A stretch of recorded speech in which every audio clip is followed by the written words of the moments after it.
Hello बच्चों, मेरा नाम दीपिका श्रीवास्तव है और मैं आज फिर आपको ज्योग्राफी की नेशनल पार्क ऑफ इंडिया का सेकंड पार्ट लेकर आई हूँ।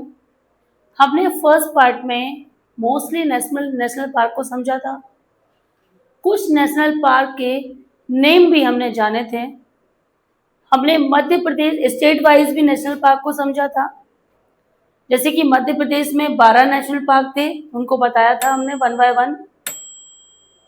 सारे नेशनल पार्क को पढ़ाने के बाद अब हम अदर स्टेट के नेशनल पार्क को समझेंगे।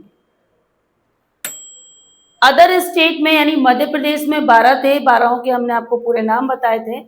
जैसे कि 12 जो नेशनल पार्क थे उनमें फॉसिल नेशनल पार्क जो मध्य प्रदेश का सबसे छोटा नेशनल पार्क था, साथ ही कान्हा नेशनल पार्क जो मध्य प्रदेश का सबसे बड़ा नेशनल पार्क था। इसके अलावा Madhav national park, Pench national park, Panna national park, Satpura national park, dinosaur national park, Kuno national park, Sanjay national park, इसके अलावा वन विहार नेशनल पार्क और बांधवगढ़ नेशनल पार्क, और कौन सा आता है,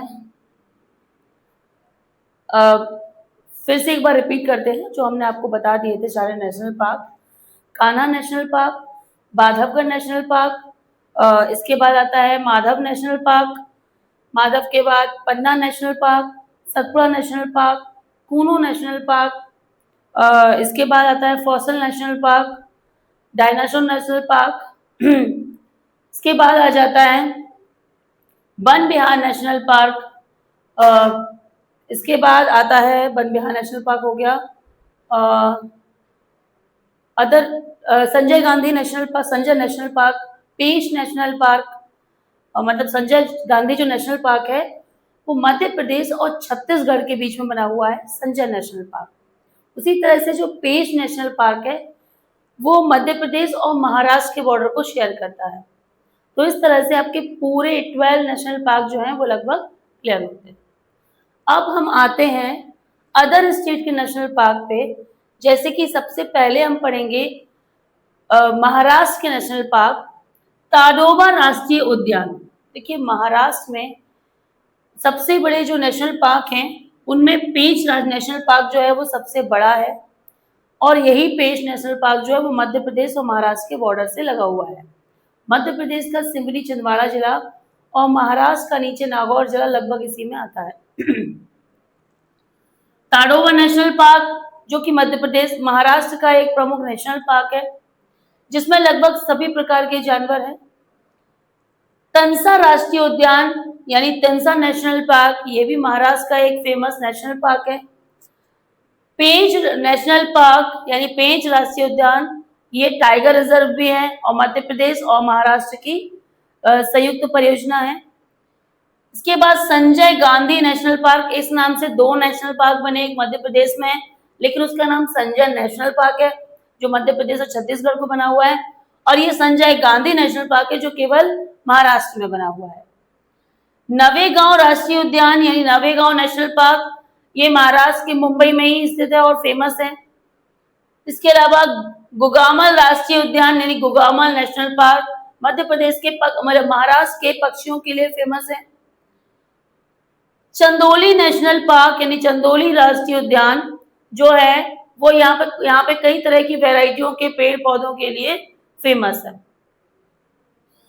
तो लगभग महाराष्ट्र में 7 नेशनल पार्क हैं जिनमें पेंच सबसे बड़ा है। चंदोली जो है वो कई तरह के पेड़ों यानी जैवमंडल के लिए फेमस है। आगे चलते हैं तो हम कर्नाटक पे आएंगे। कर्नाटक का बांदीपुर नेशनल पार्क जो है वो कर्नाटक का सबसे बड़ा नेशनल पार्क है, साथ ही साथ लाल चंदन के लिए फेमस है। इस नेशनल पार्क में हमें लाल चंदन के पेड़ देखने को मिल जाते हैं। हाथी के लिए ये रिजर्व किया गया है। इसके बाद बनेरघट्टा नेशनल पार्क जो कर्नाटक का है ये भी कई तरह के जानवरों के लिए फेमस है। इसके बाद Kudremukh national park, Kudremukh national park में इसके पास में कुद्रेमुख की खदानें यानी माइंस हैं जहां पर कोयला और अन्य तरह के खनिज लवण यानी मिनरल्स पाए जाते हैं। तो कुद्रेमुख नेशनल पार्क भी कहाँ मिलेगा? कर्नाटक में। इसके बाद आता है अंसी राष्ट्रीय उद्यान, जो कि एक छोटा सा नेशनल पार्क है कर्नाटक का। इसके बाद नागरहोल राष्ट्रीय उद्यान, यानी नागरहोल राष्ट्रीय उद्यान, नागरहोल नेशनल पार्क, जिसका दूसरा नाम है राजीव गांधी नेशनल पार्क। यानी जो नागरहोल राष्ट्रीय उद्यान है, इसका दूसरा नाम है राजीव गांधी नेशनल पार्क। ये भी कर्नाटक में स्थित है। राजीव गांधी जो हमारे पूर्व प्रधानमंत्री के नाम पर इसका नाम, नागरहोल राष्ट्रीय उद्यान का नाम राजीव गांधी नेशनल पार्क कर दिया गया था।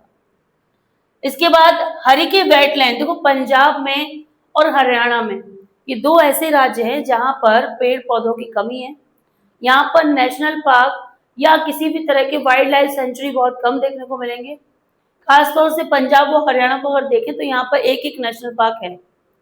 पंजाब में जो एरिया है वो नेशनल पार्क बाद में, कुछ पहले वो वेटलैंड एरिया है। वेटलैंड एरिया ऐसी जगह होती है जो दलदली भूमि होती है, आर्द्र भूमि होती है, जो लगभग भारत में कई जगहों पे विशेष तौर पर विदेशी पक्षी आते हैं यहाँ पर, उनके लिए फेमस होती है। ऐसे वेटलैंड एरिया जो है वो पंजाब में, सबसे ज्यादा उत्तर प्रदेश में देखने को मिलते हैं। पंजाब में भी कुछ एरिया है जो कि बड़ा एरिया है, इसलिए इसको नेशनल पार्क में भी कन्वर्ट कर दिया गया है। तो हरिके वेटलैंड जो है, ये जो हरिके जो बैराज है उसके पास में बना हुआ है हरिके वेटलैंड, और ये कहाँ स्थित है? पंजाब में स्थित है। इसके बाद है सुल्तानपुर राष्ट्रीय उद्यान, हरियाणा का एकमात्र नेशनल पार्क है सुल्तानपुर नेशनल पार्क। पहले वाइल्ड लाइफ सेंचुरी था और अब इसको नेशनल पार्क कर दिया गया है। जंगलों के मामले में चूंकि जंगल वगैरह पंजाब हरियाणा में कम है, इसलिए वहां पर नेशनल पार्क देखने को नहीं मिलते। इसके बाद हम आ जाते हैं राजस्थान वाला एरिया में। राजस्थान में रणथंभौर नेशनल पार्क, रणथंभौर नाम से वहां पे किला भी बना हुआ है, रणथंभौर का किला। साथ में वहां पे गणेश मंदिर भी है, और ये जो नेशनल पार्क है उसी के आसपास का एरिया जो है वो पूरा रणथंभौर किले के आसपास का जो एरिया है वो रणथंभौर के राष्ट्रीय उद्यान के अंतर्गत कवर किया जाता है। इसके अलावा केवलादेव राष्ट्रीय उद्यान, इसका पूरा नाम है केवलादेव घाना राष्ट्रीय उद्यान। इसका अदर नेम है भरतपुर वाइल्ड लाइफ सेंचुरी, यानी पहले इसका नाम भरतपुर वाइल्ड लाइफ सेंचुरी था, बाद में इसका नाम केवलादेव राष्ट्रीय उद्यान कर दिया गया, या पूरा नाम पढ़े तो केवलादेव घाना राष्ट्रीय उद्यान, केवलादेव घाना नेशनल पार्क। ये इसमें तरह तरह के पक्षियों के लिए फेमस है। पूरी दुनिया में सबसे सुंदर सुंदर पक्षी यहाँ आते हैं। किसी विशेष सीजन में यहाँ पे तरह तरह के पक्षी देखने को मिल जाते हैं। केवलादेव राष्ट्रीय उद्यान कहाँ मिलेगा? राजस्थान में। इसके अलावा सारिस्का राष्ट्रीय उद्यान, ये भी पक्षियों के लिए फेमस है। बटरफ्लाई वगैरह यहाँ देखने को मिलती हैं, छोटी छोटी चिड़िया यहाँ पे आती हैं। तो सारिस्का राष्ट्रीय उद्यान ये भी पक्षियों के लिए फेमस है और राजस्थान में स्थित है। थार राष्ट्रीय उद्यान, ये डेजर्ट के आसपास के एरिया, यहाँ पे छोटी छोटी घास बड़ी के लिए फेमस है। यहाँ पर जंगली गधे देखने को मिल जाते हैं। मुकुंदरा राष्ट्रीय उद्यान, ये भी राजस्थान के मतलब पश्चिमी एरिया में पड़ता है, जिसमें कुछ खास विशेष प्रकार के जानवर देखने को नहीं मिलते हैं, लेकिन यहाँ पे घास और कई तरह के पौधे देखने को मिल जाते हैं। गिर राष्ट्रीय उद्यान, ये गुजरात में स्थित है।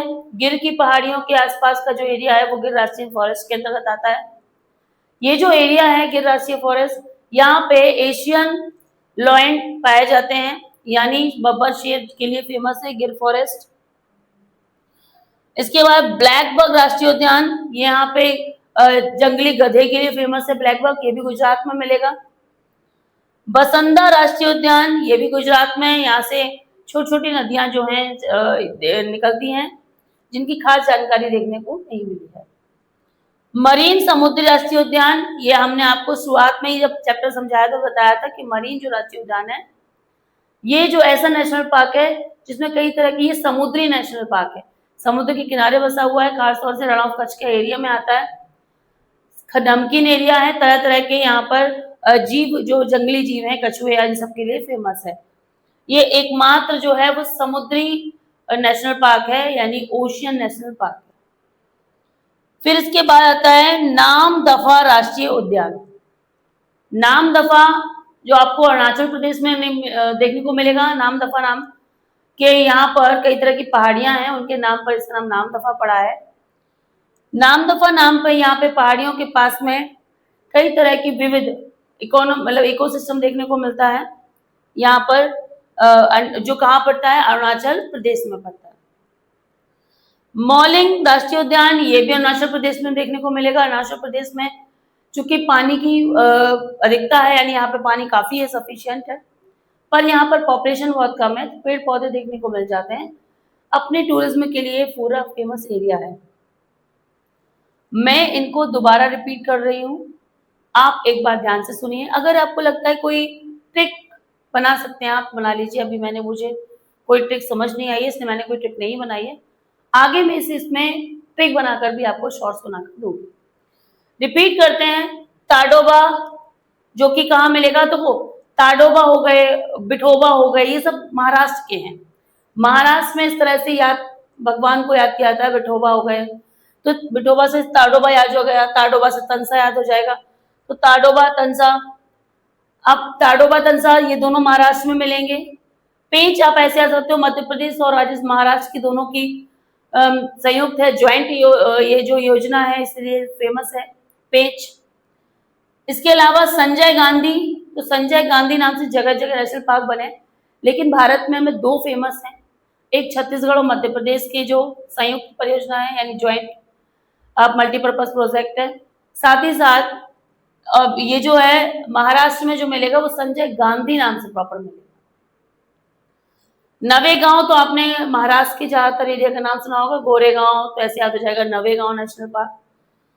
फिर एक गुगामल नेशनल पार्क, तो सेम गोरेगांव वर्गीस, ऐसे गुगामल भी याद हो जाएगा।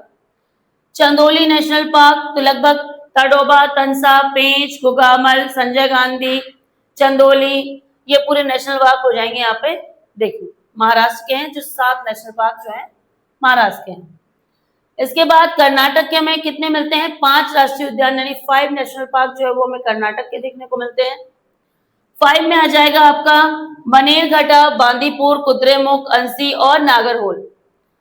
इनमें से आपको 2 सबसे प्रमुख हैं, एक तो बांदीपुर जो कि कर्नाटक का सबसे प्रमुख और सबसे प्रसिद्ध नेशनल पार्क है, और दूसरी बार नागरहोल, चूंकि इसका नाम बदल गया है और राजीव गांधी नेशनल पार्क कर दिया गया है। बाकी कुद्रेमुख जो मिनरल्स वाला एरिया है, साथ ही साथ बनेरघट्टा और अस्सी यहाँ के प्रमुख नेशनल पार्क में से गिने जाते हैं। टोटल 5 नेशनल पार्क जो हैं वो हमें देखने को मिलेंगे कर्नाटक में। इसके बाद एक एक पंजाब और हरियाणा में। पंजाब की बात करें तो हरिके, चूंकि हरिके वैराज बना हुआ है, तो हरिके बैटलैंड एरिया है या बैटलैंड नेशनल पार्क है, ये पंजाब में मिलेगा। साथ ही साथ सुल्तान मूवी से याद करते हो कि सुल्तानपुर नेशनल पार्क कहाँ मिलेगा, हरियाणा में मिलेगा। रणथंभौर, आप ज्यादातर हम जब भी कोई चीज याद करते हैं तो राजस्थान की देखना, वहां पे वीरता की चीजें देखने को मिलती हैं। तो रणथंभौर, रण में जीतो, यानी रणथंभौर कहाँ मिलेगा, राजस्थान में मिलेगा। साथ ही साथ केवला देव, ज्यादातर देवी देवता भी में कहाँ मिलते हैं, राजस्थान में, तो केवला देव, या इसका था नेम भरतपुर या घाना, ये तीनों ही नाम से एक ही नेशनल पार्क है, Keoladeo national park. Sariska national park, ये भी मध्य प्रदेश महाराष्ट्र का बड़ा फेमस नेशनल पार्क है, सॉरी राजस्थान का बड़ा फेमस नेशनल पार्क है। तो रणथंभौर हो गया, केवला देव हो गया, सरिस्का हो गया, थार, मुकुंदरा, 5 नेशनल पार्क जो है वो राजस्थान में देखने को मिलते हैं। थार, तो थार डेजर्ट के नाम से याद हो जाएगा आपको, और मुकुंदरा भी उस एरिया में बीकानेर वाले क्षेत्र में पड़ता है। इसके बाद गिर, ब्लैक बग, बसंदा और मरीन, 4 नेशनल पार्क हमें गुजरात में देखने को मिलते हैं। ग से गुजरात, गा से गिर फॉरेस्ट, ऐसे में याद हो जाएगा। गिर राष्ट्रीय उद्यान कहाँ मिलेगा, गुजरात में। और गिर याद हो गया तो गिर, ब्लैक होल, ब्लैक बग ऐसे याद कर सकते हो, तो ब्लैक बग कहाँ मिल जाएगा, गुजरात में मिल जाएगा। साथ ही साथ बसंता और मरीन, मरीन हमने आपको पहले ही बताया था कि मरीन जो है एकमात्र जो है पूरे एरिया का ओशियन नेशनल पार्क है। इसके बाद नामदफा, जो कि पहले से अरुणाचल प्रदेश का भी पुराना नाम नामदफा था, और वहां पे नामदफा नाम की पहाड़ियां भी थी, इसलिए वहां पर जो एक नेशनल पार्क बना हुआ है इसका नाम है नामदफा नेशनल पार्क। इसके बाद मॉलिंग नेशनल पार्क, ये भी जो अरुणाचल प्रदेश है वहां का टूरिज्म के लिए फेमस है, ऊंची ऊंची पहाड़ियों पर स्थित है, तरह तरह के यहाँ पे पेड़ पौधे देखने को मिल जाते हैं। तो लगभग हमने कुछ राज्यों के नेशनल पार्क पढ़े हैं। आगे का जो पार्ट रहेगा उसमें हम और भी जो रिमेनिंग बचे हैं हमारे स्टेट, उनके नेशनल पार्क को कवर करेंगे। कोशिश करूंगी कि ट्रिक के साथ लेके आऊं ताकि आपको याद करने में आसानी हो। आई होप आपको मेरा पीरियड अच्छा लगा होगा। वीडियो अच्छा लगा है, सेशन अच्छा लगा है तो लाइक कीजिए, सब्सक्राइब कीजिए, कमेंट कीजिए और शेयर कीजिए।